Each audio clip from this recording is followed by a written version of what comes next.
It's Weather Wagers time. We are midway through the month of May, and just when you thought that we did not have much to talk about, I was looking over some things this week, and I thought, man, this is going to be a full podcast episode. Brett Thacker, Dan Tomaso with you. Things are somewhat quiet, but there's always something to talk about in the sports world and the weather world. And Dan, we've got a lot of kind of a combination of both again this week because we've got the PGA Championship. We do. Located in the middle of nowhere, but it's there. Yeah, but it's in New York. It's close. Yep. It's close by to many folks. We've got Major League Baseball and more rain in the forecast this weekend. And we've got more college football futures where we left off last week. So there is actually quite a bit to talk about. And I got to be honest with you, across the country, just looking at a brief picture of all of the weather this week, it's relatively quiet. I mean, typically this time of year we're seeing a lot of severe weather. We did have some tornado outbreaks in the South and the Midwest in April.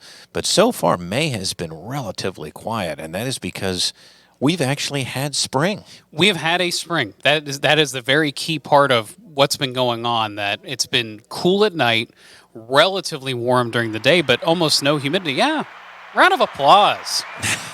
We'll take it.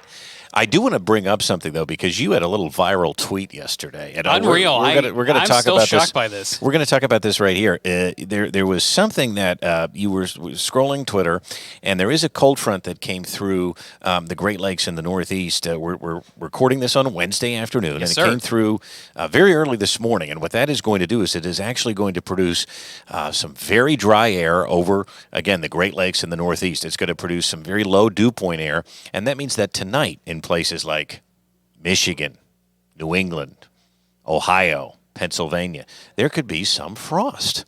And, of course, the growing season has started where we are located, and frost is a big deal once you get past Mother's Day.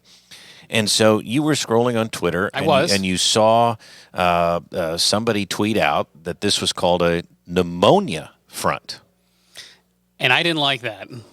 Well, you at least questioned it because Yes. You basically were saying that's not a real thing. Well, I think my biggest issue with all this, it came from a national outlet. It was issued by the Capital Weather Gang, and I feel like I know a fair amount about weather. I've been doing this almost 15 years. And for the record, you do have a master's degree. I do have a master's degree. I spent a lot of time with some very smart people at Penn State, kind of absorbing things like a sponge, one of those people being the Weather Channel aficionado, John Neese. We both spent some time, maybe a little too much time with him, right? Yes. So, and John's great. I've never heard of a pneumonia front, and the immediate thing I think of is, here we go. Here's another buzz term like polar vortex that's going to get blown out of proportion. The media doesn't blow anything out of proportion. No. I mean, we're not guilty of any of that, right? Well, what I don't like about it is, without context, what is that? I mean, is everyone going to get pneumonia and fall over because you can't breathe? I mean, well, you know what that is? Again, that's a fear word. Right. You know? And so what I learned, Ginger Z responded to me on Twitter, and it started this whole cascading conversation with people from the Great Lakes.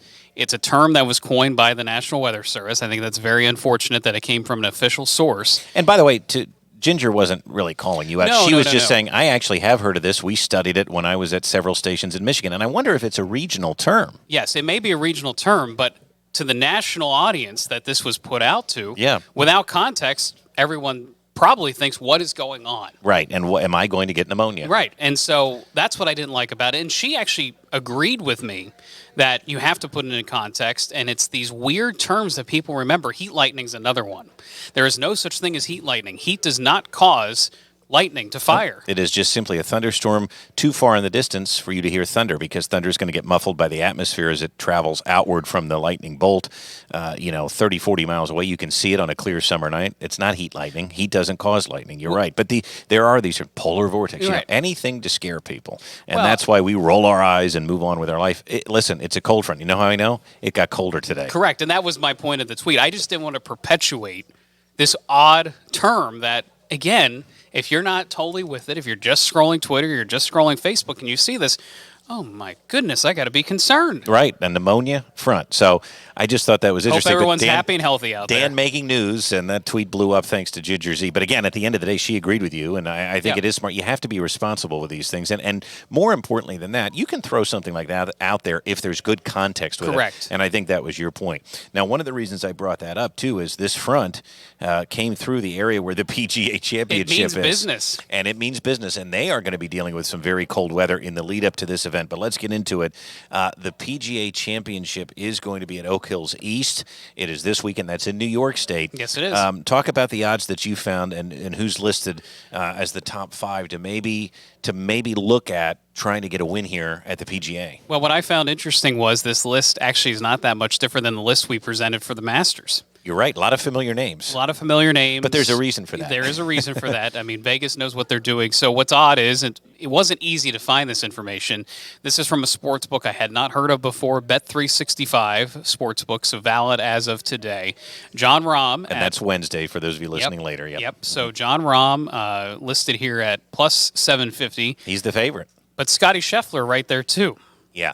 Well, again, those are your 2 Masters winners in the last 2 years, and John Rahm coming through in a big way at Augusta. I mean, he was on this list. I think Scotty was one, and Rahm was right there when we talked about this in April, either 1 or 2. John Rahm. So I mean, these guys are playing at a high level. Well, and Rory McIlroy kind of bursting back onto the scene again, if you will. That's as much as I know about golf. At plus 1,200, Brooks Koepka plus 1,800, and Xander Schauffele. Okay, we'll go with it. Plus 2,000. You got to watch more golf, Dan. It's a lot of fun. I will tell you, my pick here is Brooks. I think he has won the PGA before. I think he can be dialed in this week, and I think it's his tournament. And you can get some favorable odds there at plus 1,800 if you can get in on that. Even if it's a smaller wager, you can get a fairly sizable return there. And he wouldn't be that. It's not like you're picking a space cadet. Not coming out of nowhere. Correct. The guy can play, and he does really well at a course like this.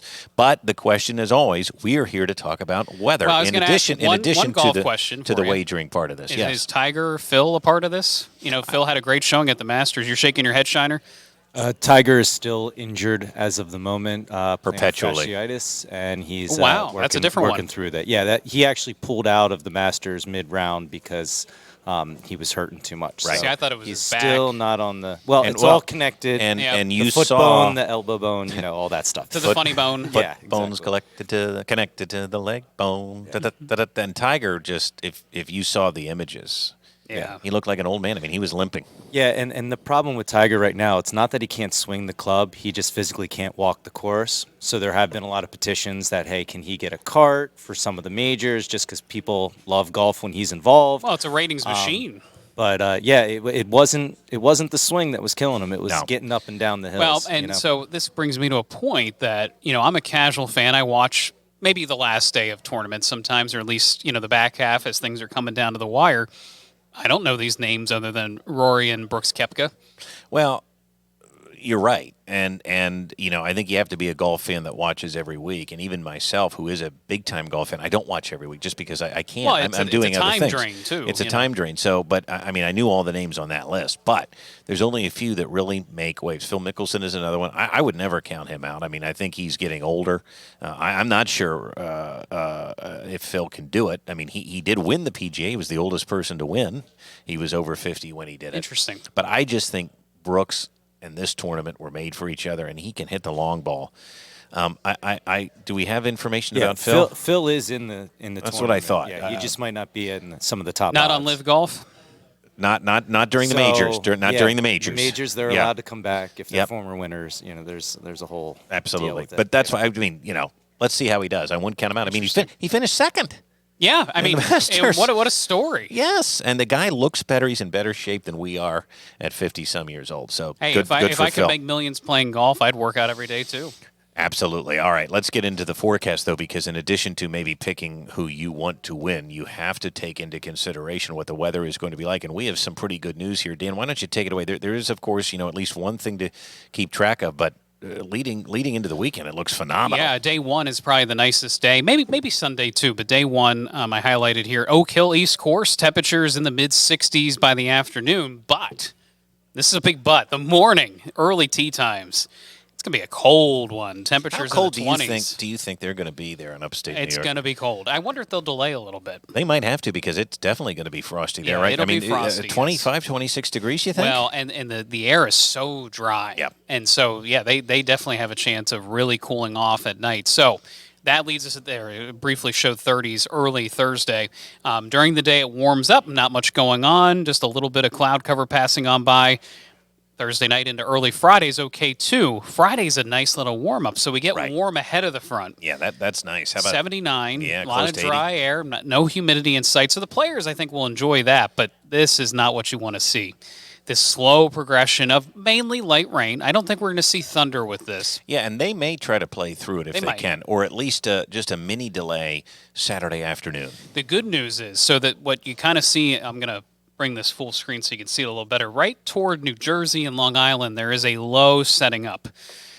Now, if these were to converge, that would be heavier rain, but all the models have been trending, showing two separate items. So coastal low moving to the east, front coming in from the west. That's actually good news for the tournament. That's not going to be a total wash. No, because it look right now, and we're recording this on Wednesday, but it looks like a progressive front. It's going to move through quickly. So that means that if they have to delay for rain, it would be late Saturday. Correct. They should be able to finish round 3 up Sunday morning.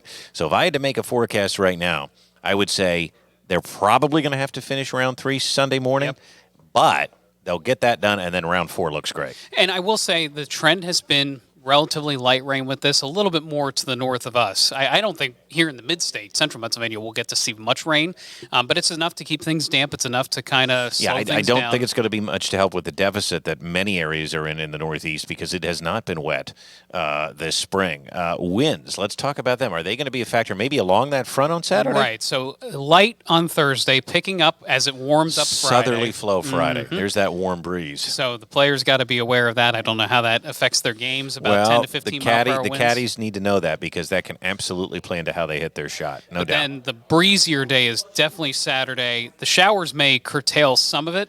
Right. But I would expect there to be some gusty winds and even breezy behind the front. Yep, on day 4 looks dry, but it will be breezy. It will be breezy. Again, a little bit on the cool side, not terribly so. But, when you schedule something in upstate New York, I guess this isn't really upstate, western New York, I mean, you run into these sorts of issues in the spring. It's going to be close to the lake there. So listen, I believe, and I'm pretty certain of this, that they are going to have a good tournament. But keep an eye late Saturday, Saturday afternoon, and then the breeze will pick up on Sunday. And I think that absolutely will have an impact here come Sunday with the winds. Going back to the odds, could this affect an underdog's chances? Likely so. Well, I think it could. But one person that has been proven, again, to do well in this tournament, Brooks Koepka. I'm just telling you, that's my pick. I mean, could Rahm stay hot? Is this Brett's pick of the week? It's Brett's best. Yeah, so that's we will see how that fares.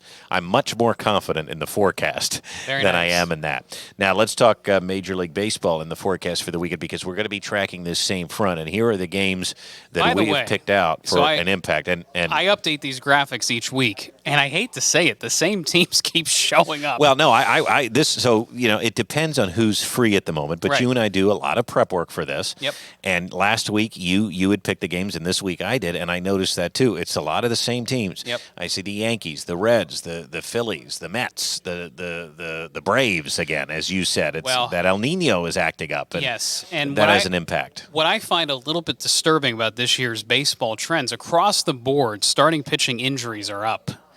And I don't know if it's the starting and stopping, if it's the prep leading into the season, but there is a dearth right now of starting pitching, and that's why a lot of teams have kind of condensed back to the pack, even the Braves who are on this list. So for those of you who don't think this matters, it matters because as a manager, one of your most important jobs on the team is figuring out the week's rotation and figuring out where to slide guys in there on regular rest. Maybe they need another extra day.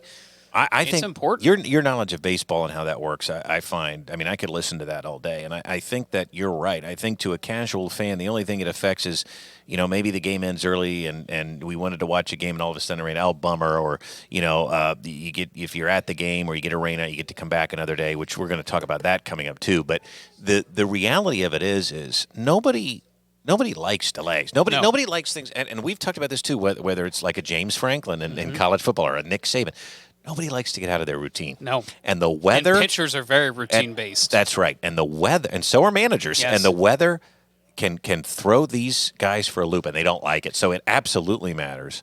And that's where I want to start here, because we're watching this front traverse the Yes. Midwest and then the East.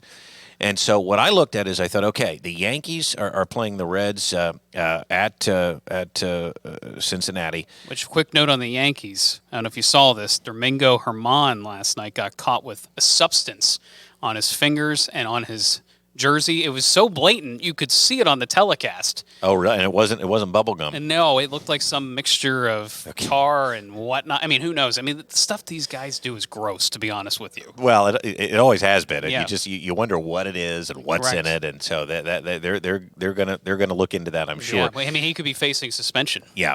Then you've got the Cardinals, who again not having a great year. Well, they have a soap opera in St. Louis. This has actually been a fun saga to follow. I don't know if you've seen any of this, but they signed Wilson Contreras, a high-priced catcher in the offseason, I think for around $85 million total guaranteed contract. So we're not even 2 months into the season. There's something going on in St. Louis. They yank him as their full-time catcher. Say he's going to DH and play the outfield. Outfield. Yes. That's rare for a catcher to get out Because there. they need to put him somewhere. They spent all this money on him. Mm-hmm. Apparently, he can't call a game. So, for those of you who don't know, oftentimes, if a catcher's experienced enough, it's not necessarily the bench calling the game, calling the pitches coming in. It's the catcher. Yep. And keep in mind, in this analytics era too, it's more now even than just knowing what the pitcher wants and what the pitcher's comfortable with at that point in the game, which is always important. Correct. But it's also the catcher knows what each batter can hit, can't hit, Yep. where they have the trends, where they can strike the guy at, where he's going to swing at a pitch. I mean, the good catchers know all this. JT Realmuto is one of those guys. I was just going to throw him out. Not that And we're biased, they're but worth every dollar. Trust me. no, it's so important. But you're suggesting that one of his issues may be that he didn't know some of these facts. That's what they're saying out loud. I mean, this is one of the more bizarre things in sports I've seen over the last 10 or 15 years. The organization is essentially blaming their slow start on a catcher that can't call the game for the pitching staff. And wouldn't you think they would know that before they spent that money? Well, or would you keep it private too? Yeah, I mean, because you look like a fool. Right. I mean, they look so foolish. This is a team coming off a playoff berth last year. And again, to me, winning 90-some games. In my mind, one of the most successful. We've talked about how the Philadelphia Eagles have been successful. They don't have a lot of Super Bowls to show for it, Correct. but they're always there. I feel like that's the Cardinals. The Cardinal way, it's called. They're always there. They're always on it, and they always are a franchise that's competitive. And all of a sudden, things are rocky. Well, and that could be part of it, too. They're not used to the losing. You want to say something, Sean? Well, and the one main piece they're missing from last year was their 20-year Right, he's gone. Pudge Rodriguez being behind the plate there, and I mean he's a Hall of Famer. Yadier is special. He is their Pudge of their franchise, and it wasn't a surprise he was retiring. They had no plan. I mean, this is what the Eagles do best. By the way, they have a plan. Well, you have to, and I think though. What's interesting about the Cardinals is there's still time. I mean, they can get it together. Yeah, but it's getting late early. But now they're taking on the Dodgers this weekend. Yep, and the Dodgers' hottest team in the National League after they retooled a bit. Yeah, it's kind of scary. But they had a plan, and they're a well-run organization right now. They have healthy starting pitching. It's the name of the game right now. I'm circles back to your point. Yep. All right, we got to keep moving. We got a lot of topics to discuss, and I want to discuss the weather here. So we mentioned that the front is going to be moving through the Midwest on Friday. So that's going to affect the Reds and the Cardinals games, and you could see that here. Let's play this out. The good news is that they will have mild weather, but look at that. Friday night in both Cincinnati and St. Louis, there could be some showers. And maybe even Atlanta. Yeah, well, right, and that's why we put them on. But I favor Atlanta more for Saturday, but you're correct. I mean, could be a pop-up storm or two ahead of it. There could be, because it's juicy air, especially in the south. Now, Saturday, here we go.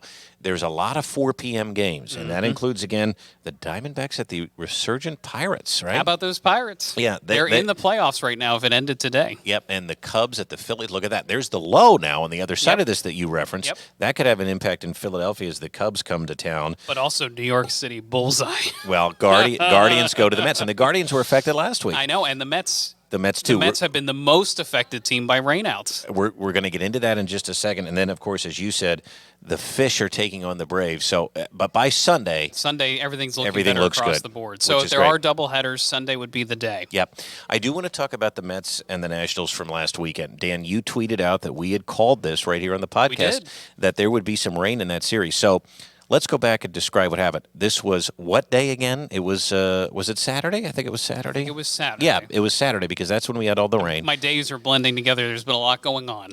Yes, for so many of us, especially you. But the rain came, and they delayed the game. They delayed the game, which again, for 4 hours. Everyone knew this rain was coming. This was not a pop-up storm. This was not, a random event. They would have certainly known if they listened to weather wagers. Exactly. So they started the game, Yeah. went into a delay, held the stadium for 4 hours. Yep. We're done. And then called the game. Yep. And and this went viral, but if you listen to Gary, Keith, and Ron, the Mets broadcasters, the best booth in baseball.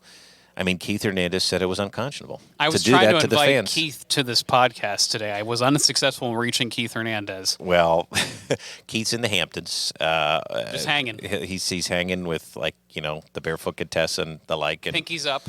Yep, that's my type of baseball guy. Mm-hmm. But Keith declined. Keith maybe we did can decline. maybe we can get him another time. But what do you think of him saying that was unconscionable? I mean, it is right. I mean, in he this was modern down. era, in this modern era of both science and meteorology, there is no and excuse. sports science. And here's the thing I just don't understand. So the background on this is most major league teams have a contract with a meteorologist. We are not privy to those contracts here at ABC 27. However, other organizations are. And so there are meteorologists behind some of this decision making. What are you looking at? I would love to know. Again, we knew on Wednesday or Thursday when we recorded this, and I realized there's going to be some fluctuations. But and there's risk and reward, too, because there is, yeah. Do you start, maybe it rains in the middle part of the game, and then you finish? We have said before, too, we're not a fan, especially in baseball, of premature decisions because you don't want to cancel it and then try to play it. But you heard what Keith said, and Gary and Ron echoed that, and then you saw the fans' reaction. Correct. They were upset. They were booing. I mean, and flashing there some were symbols. some birds flying around the stadium. They weren't happy. They were not happy. But I will say this much. Major League Baseball needs to get a handle on this because teams like the Mets have now been truly affected by it, and the Mets have gone to the basement. Truly. It's not good. Buck could be in trouble. It's really bad, and nobody keeps Keith waiting for 4 hours for his dinner. I don't blame him. I mean, that there is absolutely no reason for that type of nonsense. And that's what it is. It's nonsense. It is. We had to talk about it because we mentioned it here last week. We did. And it played out as you tweeted, just like we thought it would. Phillies brawl. I want to move on to that. So you talk about another bird that was flying around in Colorado, the pitcher. Now bizarre. Bizarre. Really bizarre. Now I want to tee this up. I'm going to tell a personal story, and then I want you to respond to this and see if I have this right. Okay. So I have two best friends, and we have been best friends for 30 years since we went into school together. Put us on a 2-shot there. I don't need to look at the graphic. I want to tell this story. And the one guy, even to this day, we're all pushing 40 years old, and when he gets one up on us, whether it's a pick or a bet, or his team wins, or his wife's an Ohio State fan. Oh my! So he for some reason thinks it's funny when Ohio State wins, even though he's like a Penn State fan. He's a sicko. That is sick. But he will to this day. He's 38 years old. He's near 40 years. He sticks his tongue out and he laughs and he just cackles, and it's the most annoying thing in the world. And he knows. I hope he's listening. He knows it gets to my other friend, and he knows it gets to us, and we just want to pounce. So did I hear this correctly that this bird guy for Colorado, he basically did that to the Phillies dugout as he was coming off the bench? He stuck his tongue out. He did. And kind of went na na na na na and clapped. Yeah. So Meanwhile, Bryce Harper, he had a lousy inning. That was the other part of it. He he didn't do anything good. He had a lousy inning, and he still barked back at the Phillies bench. And Bryce Harper erupted. Now, there was some frustration in the game leading up to this, that the umpiring was very poor. Yes. A lot of non-strikes called strikes, that sort of thing. And so I think there was tension already in the dugout, and this set Bryce off. And I don't know this for a fact, I think he called the bench a bunch of you-know-what losers. Yeah, so Bryce yeah. Harper jumped up, started squawking at him, and called the whole Rockies organization a bunch of bleeping losers. Yeah, and I heard some criticism of Bryce for that, but again, I like the passion. I like the passion too. He brings an edge. You and again, when you're and again, things are not going horribly, but I think the Phillies, and I've said this to you all year, they are better than how they play, and the reality of it is Bryce knows they probably need a spark. Yep. So great athletes, whether it's Michael Jordan, Tiger Woods. You pick your moments. Nick Saban, Kirby Smart, and I realize those are coaches, but great people in sports always have a chip on their shoulder. And Bryce Harper is going to play like that. So now this guy comes and and sticks his tongue out, and it just made me think of my buddy. And all of a sudden, Harper charges. And you know what? It was something to see. It was a spectacle. It really was a spectacle, and I do applaud Bryce Harper for giving this team a lift immediately as soon as he came back. Was he ejected then? He was. Yeah. He was. But sometimes it's worth it. And I'm sure he got fined, and I'm sure the Phillies will pay him out for it, and I'm sure it'll all be fine. But I don't understand, for a team that really hasn't done anything lately, where this came from. I actually think the clubhouse on the Rockies side is probably embarrassed that this happened because... Well, again, I hate to. He's a nobody. His pitcher's a nobody. He is. I hate to sound like this, but he started it. Right, he did. Now, you know what? And again, who I could see charging out at that guy? Charlie Manuel, I could see that. No, I was going to say our guy right over here, Dave Schein. Yep. he would charge right out of that dugout. Well, the funny thing about it, too, is I believe the Rockies catcher is who was holding Bryce back. So I think even some of the guys on the Rockies were like, hey, man, here we go. Dude, you poked the wrong bear, so to speak. But you got to love the passion. I mean, they still lost the game. Yep. I don't think they scored a run that game. It was a 4-0. Yeah, I believe you're right. But I also... It wasn't about necessarily that game, right? Yeah. It's about trying to, and now they're not doing so well again on the West Coast, but they need to have that. You need to care. That fire, that edge. Yeah, I agree. And so that's what you're paying $300 million for. So I mean, I'm kind of okay with it if you're willing to, just like and the it's not like he managers does it will all do the time. It's not like Bryce Harper has a temper. No. But as long as John Papelbon's not around. But here's the deal: you are the defending National League champions. Yeah, they're acting like it. I really do believe that they have carried And themselves. that was a differently. childish thing for the Rocky pitcher to do. It was. So, all right. And by the way, I appreciate what happened there better than this plunking nonsense. Yeah. I don't like this whole let's throw at somebody's back, their backside, their head.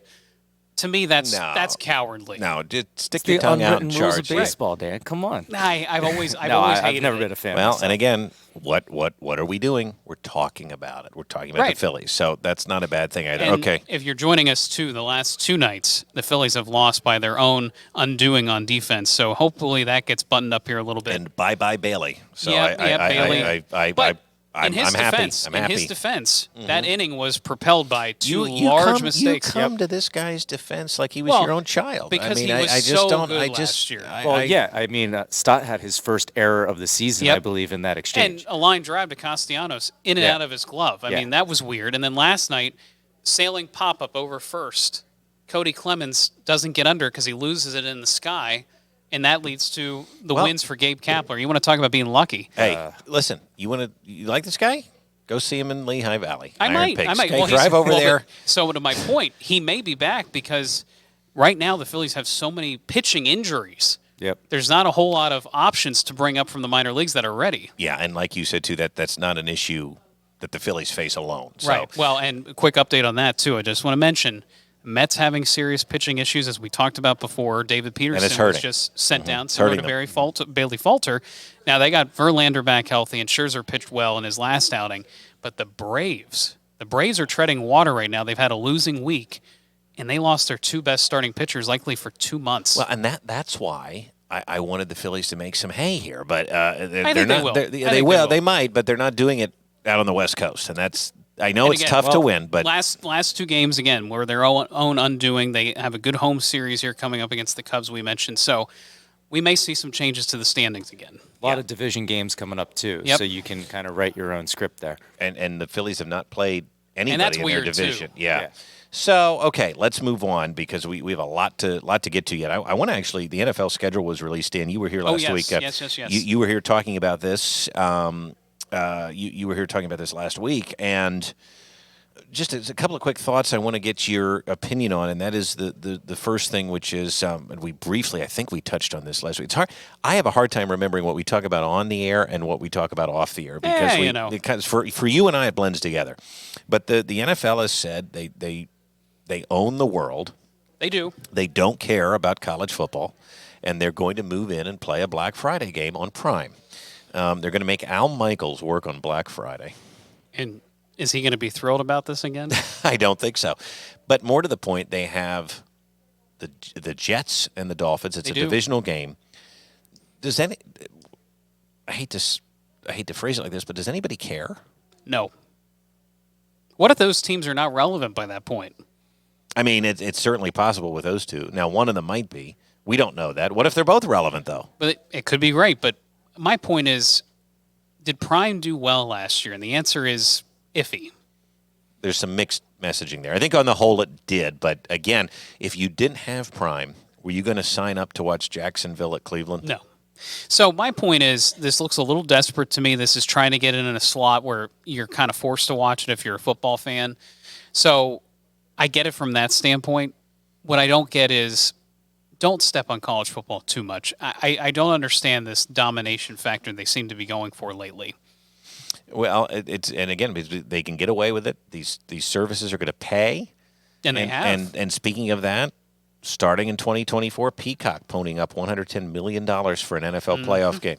Now, your thoughts on that? Now, here again, it's likely going to be the worst playoff game of the bunch. Correct. But again, I have a couple of questions for you. The battle between linear TV and streaming continues. The Super Bowl is likely always to be on linear TV unless there's a total collapse of the system, which I don't see. Streamers are losing money, so they need eyeballs. But again, I will ask this. If it's the Chargers and the Jags, are you signing up for Peacock to watch that? Nope. I'll watch the highlights after the fact if I have to. It's one playoff game. Now, Hold on a second. I have Peacock, so Okay. in that sense, I'm okay.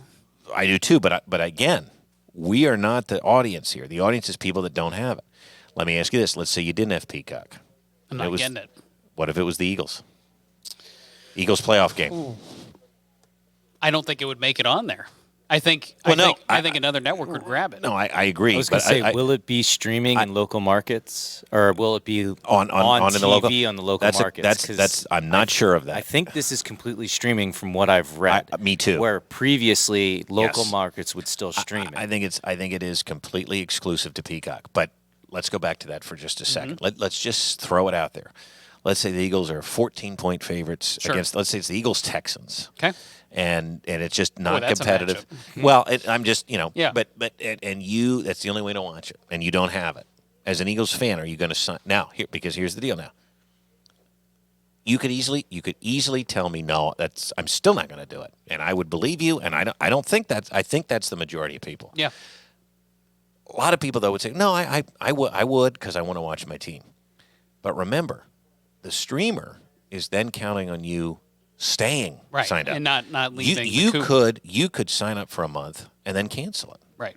Because there's no contracts with these things. No, so you could cancel it. And I think that's what a lot of people. How many? So here's the real question. Yes, there will be eyeballs for an NFL playoff game on a streaming service. That is true. How many people are going to stay signed up based on that one game? I can't imagine it's going to be a lot. I can't imagine it either. And my only example of this currently is I got rid of Apple TV because we weren't using it. Me too. There's been one game, I think, for the Phillies that's been on Apple TV. Yeah, I follow it on my phone. Yeah, I didn't watch it. I had it on the radio. Yeah. Well, right. You can listen. You can follow it on Twitter. Right. You could follow it on ESPN, on the app. I mean, there are ways to do it. Now, baseball's a little different. Yeah, there's a lot of games. There's a lot of games. Football, you want to watch your team.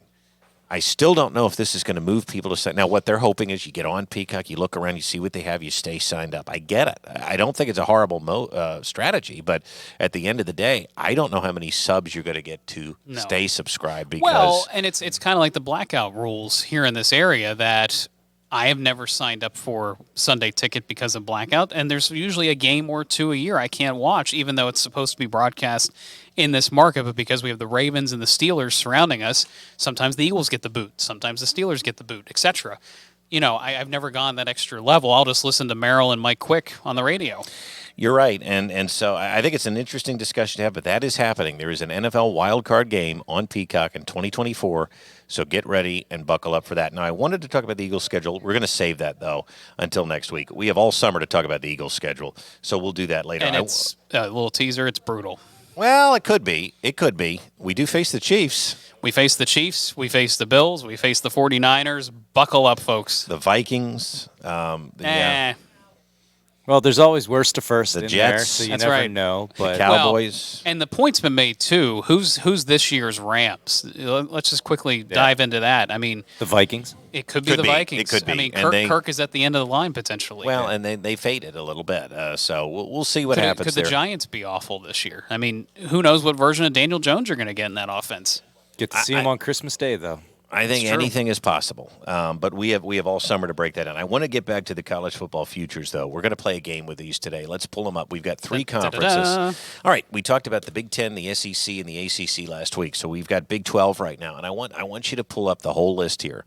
I want you to pick one over and one under you really like.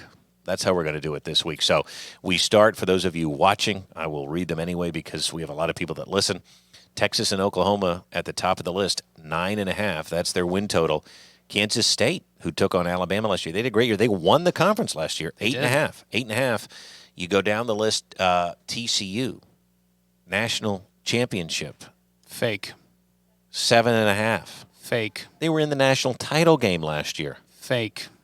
Can I say it? Okay, then I'll tell you what. Put your money where your mouth is. Is that your under?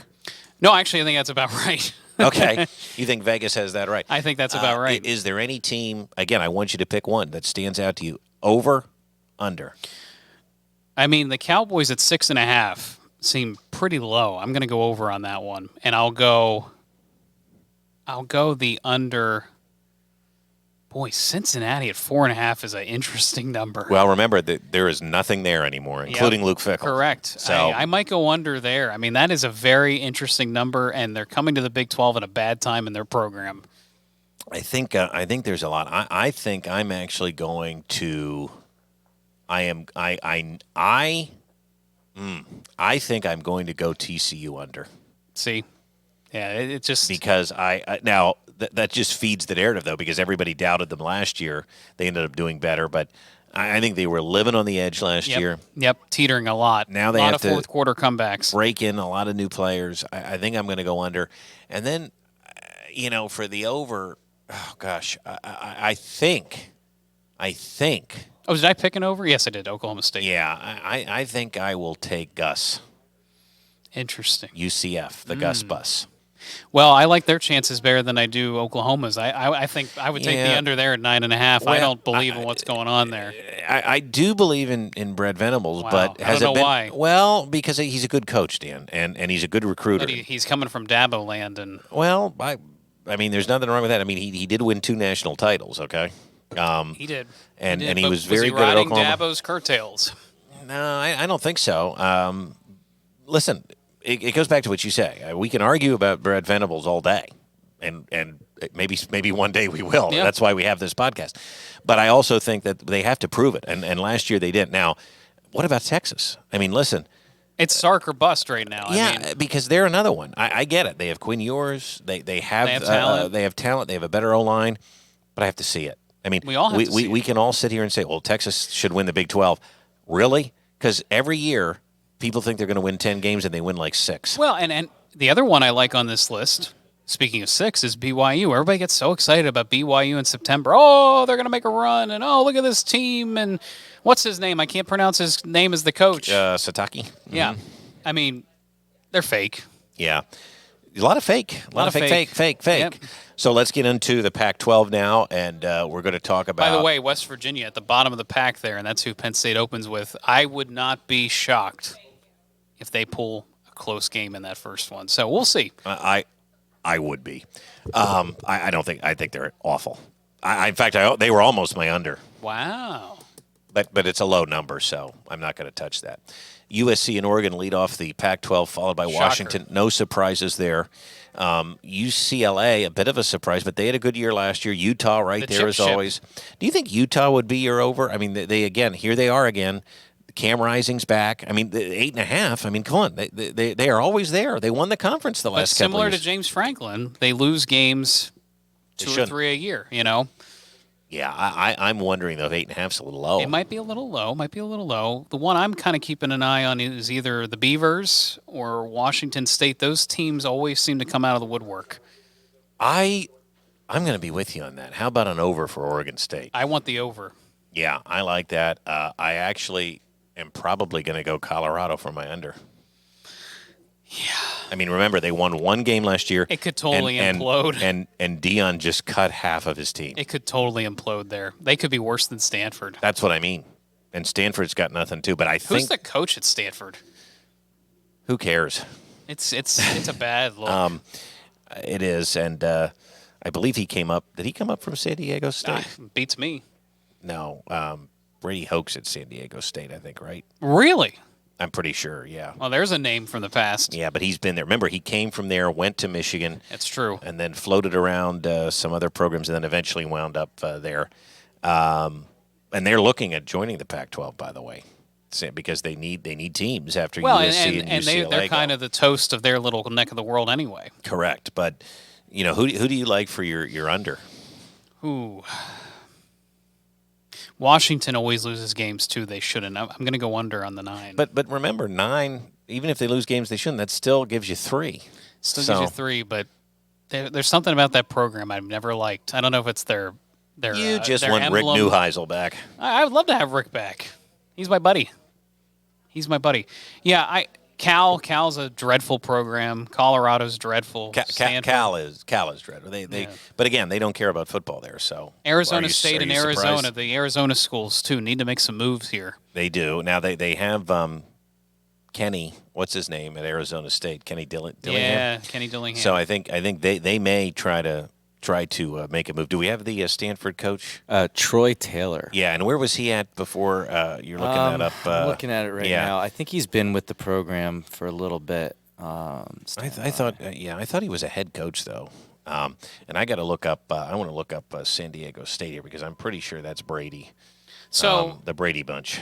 Pac-12. Winner of Pac-12 does what this year? Well, I think that depends on who it is. Do they get into the playoffs? Is it USC finally in the playoffs? If Lincoln Riley has a defense, remember he's got Caleb coming back. He does. And Caleb's a star, man. I think he's a good coach. Yeah, Brady Hoke, and they could be going to the Pac-12. So we'll wait and see. Welcome in. Listen, they need some competition out there in that league. All right. By the way, Taylor was at Sacramento State. And brought them to an FCS quarterfinal. They have a football team? I was getting San Diego, Sacramento confused FCS. in my head. Yeah, they do have and he's got an offensive mind. But again, he probably doesn't have the talent. So there's going to be some bottom feeders there. All right, let's cue up the Golden Domers because remember we have one more to go. What is their over/under this year? And then I'm going to look up their schedule and we're going to see what you like for Notre Dame. Pull it up there, Dano, on the camera. Let's see the graphic. Oh, I'm sorry. That's okay. You're doing 50 million things, but the number here is 9. Okay, 9. Now keep in mind, let's go over the schedule for Notre Dame. They open against Navy, I believe, overseas. Wow, that's quite the opener. And they open in week 0. That's week 0. Okay. And that's overseas. Okay. Then Tennessee State at home. Now those should be 2 wins, I would say. Then they have to go to North Carolina State. Wow. Play the Wolfpack week 3. Yeah. And then they get Shark Boy at home, Central Michigan, the Chippewas. Okay. Then that should be a win. Now I want you guys to mark this date down. Okay. I want you both to write this down right now. Let me have 9/23/23. Okay. Okay. Ohio State at Notre Dame. Okay. Wow. Now hold on a second. Hold on a second. Wow. Iowa at Penn State, whiteout. Okay. I mean, this could swing a lot of things that day. Florida State at Clemson. Okay, that day. And then I believe There's a few other SEC games that day as well that have some impact. I think it's Alabama, Ole Miss, and Auburn, Texas A&M. Holy cow. 9-23-23. A day we surely won't forget. Correct. So, but Ohio State going into Notre Dame. And that game was competitive at the Horseshoe last year, despite the fact Notre Dame floundered. And we don't know what version of Ohio State is going to be there in the first month of the season. Correct. Now, hold on a second. Let's not forget our mission. We're trying to get to 9. We got Navy and Tennessee State. Okay, I can't give them the at NC State one. That's hard. Central Michigan, that's 3. I can't give them the Ohio State one. At Duke, I'll give them that one. Yeah, Duke should be. That's 4. At Louisville, I'll give them that one. 5. USC comes to town. That's a loss. Well, you can't give them it. That's for sure. Pitt at Notre Dame. I'm going to give them that one. Yeah, I'll give them 6. Pitt. At Clemson. That's a revenge game for Clemson. And then the Sam Hartman Bowl. Wake Forest at Notre Dame. I will give them that one. That's 7. And then Notre Dame at Stanford. There's 8. I don't know. 9 seems high. That's a lot. And I'm going to go under. I got to see it. Who's their quarterback? Well, Sam Hartman. I know, but have we seen it in whatever offense they're going to run without Tommy Reese? We haven't. We haven't, but I would suggest that it's an upgrade. It may be. Although, but again, Tyler Buckner was pretty darn good in that bowl game. The schedule is tough. It's tougher than I thought it was. The ACC schedule. Think about this, though. Again, you've got, if I pick out, Ohio State. Yep. USC. Yep. Clemson. Wow. There's 3. So there's your 9. Yeah, so then they have to drop one more, which in Notre Dame's case, look at what they did last year. They can easily drop one more. Yeah. So I don't know. I do want to mention here. Marshall's not on that schedule, though. They are not. I want to talk about the ACC uncertainty. So. Yeah, it came out this week. Explain to me a little bit of what's going on well, here. I'm a little bit lost, and I think some of the writers are lost too. Why do you say that? I was doing a little bit of research on this last night, and I'm not exactly sure what could be shaking here. UConn's kind of like one of these floating schools too, and it just seems like there's a lot of rumors and not a lot of fact. Well, it all comes down to money. First of all, sure. we all know that, and the ACC is locked into a grant of rights through 2036 with ESPN because ESPN helped to create the ACC network. Sure. And so all of these schools are tied down to a certain amount of money per year. Now, the Big Ten and Jim Delaney were smart. When Jim Delaney, before he retired, he set up a very short-term, I think it was at the time a 6-year deal. That then came up very quickly, and that is why Kevin Warren was able to get a 7-year deal this time around on 3 of the 4 major networks for buco bucks. That's why the Whiteout is going to be on CBS next year, right? Which just sounds bizarre. Each school is getting like $70 million a year it's unreal money. From the TV rights. Okay, the SEC starting not next season, but the season after goes fully to ABC, ESPN, and they're getting. I mean, that was over $300 million. They're getting around the same amount of money, $50 to $60 million a school. And then you have the ACC, and it's not anywhere near that. I don't know the numbers, but I don't know. I think it's under probably 30. It's under 30, and you're locked in for over 10 more years. But ESPN got a sweetheart deal there. So what they are looking to do is they don't right now. There's not many options because of the lawyers, and they're locked into this grant of rights. Now, I think what they have talked about a couple of things. Do some of the schools that make the most money break off and form a new conference? If that were to happen, they can probably weasel their way out of the grant of rights. There's some uncertainty there with teams like Florida State. Interesting. North Carolina, Clemson. And some of these teams would have landing spots. The Big Ten would take North Carolina, for example. I'm sure the SEC would love to take Clemson or Miami. Other teams don't know about their landing spots. The one thing that's being proposed, too, is an uneven distribution of that money so that the schools that are doing well and bringing attention and money to the conference get more of it. Now, here's the problem. That just doesn't float. I don't see how that floats because, for example, in the SEC, Vanderbilt is getting the same amount of money as Alabama and Georgia. Whether that's fair or not is something to be considered. But if you're in the conference, right, and if you want money, you almost need it to be that way because otherwise, why would Vanderbilt stay there? Well, and it's not just about football too. That's the other thing. Right. We forget a little bit in these conversations. Yeah, Vanderbilt's got a great baseball team and other things. It's all about other sports too. Correct. Well, yes and no, right? Yeah. But I also think that what the ACC is proposing is that it would be not just like your Florida States and Clemson's get the money all the time. It's merit-based. So, for example... Ooh. Like, what do they call this in soccer? Not reclamation. Relegation. Relegation. Yes, thank you, Mr. Shiner. So, like Florida State 5 years ago, they wouldn't really be up for the top prize award. Interesting. Now, today they probably would as they make their comeback. So each year, the money that would be given out would be merit-based. That is something else that they're looking at to try and alleviate the funding problems. Sure. But let's be honest, by 2036, the Big Ten will be on another deal. Do you understand? Like, that's they're the behind. problem here. They're behind the eight ball. They're behind now. Think about where they'll be in 10 years. And minus Florida State and Clemson, who do they have to promote the brand? Well, I would argue they've got some of the basketball schools. Duke and North Carolina are important. They really are. Duke, North Carolina, you've got Clemson, as you said, and Miami. Still important. I know they struggle with football, but they're still an important brand. You've got Florida State. Those are your top ones. And then you've got the Pitts, the Syracuses, the NC Louisvilles, the in-betweeners. And I don't know where some of those schools would land.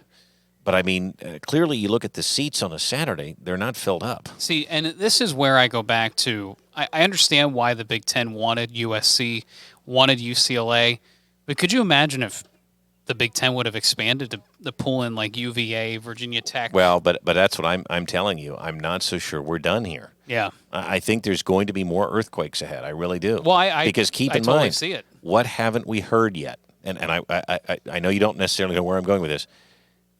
You know what we haven't heard yet, and it's May 17th? What's that?